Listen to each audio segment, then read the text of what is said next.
What's up guys, James here, and today's video is going to be about the transit of Venus. So a transit is when a planet passes in front of its star relative to the observer. These events have been extremely important in the discovery of planets outside our solar system and could potentially lead us to finding evidence of alien life. I've covered this a fair bit about in my video about exoplanets, which I'll link down below.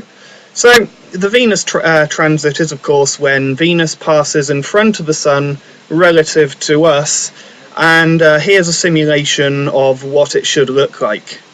We had a transit in 2004, but the one which is happening today will be the last one which is going to happen for another 105 years.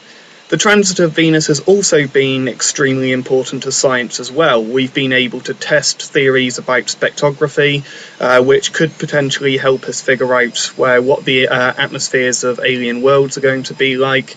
Also, until we could actually observe the Venus transit, we had no idea what the relative sizes and distances of the solar system were.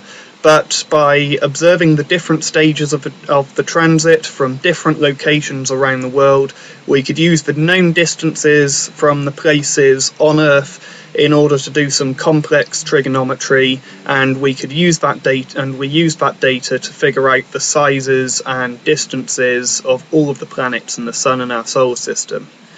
I've only just got around to checking the transit times, and unfortunately it seems that the transit's only going to be visible for about 5 minutes where I am. If you live in the US, you should have much more time and a much more clear view than I'm going to get here in England. Now, obviously I have to warn you that viewing the transit directly, or especially through any magnified method, will result in permanent damage to your eyes. Now, it's not the visible light which is causing the problems there, it's the ultraviolet and the infrared.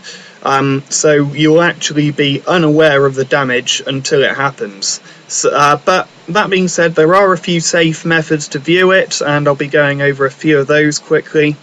If you've got good eyesight, you will be able to see the transit without any form of magnification.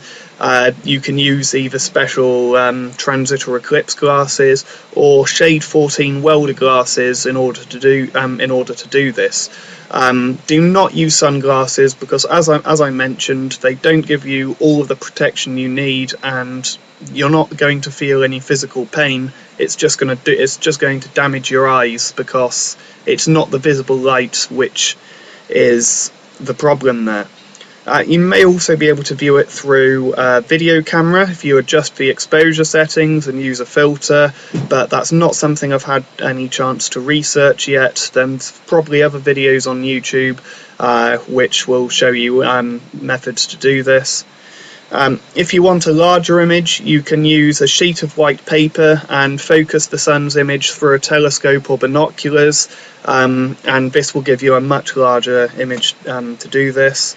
The method I was planning to use, I'll put up a little schematic showing what I was going to do, and it basically projects the sun's image through a pair of binoculars onto a white sheet of paper in a darkened box with a viewing port, and because it's in a darkened box, you'll have a much greater contrast and you'll have a much more clear, much more vivid image. If you would like to do this method, please leave it as a response to this video or the follow-up which I'm going to do in a few days. But as I mentioned, I'm not actually going to have a chance to use this method myself. If you want any more information about the transit of Venus, please see all the relative links which I'm going to leave in the description box. Thanks for watching. Comment, rate, subscribe.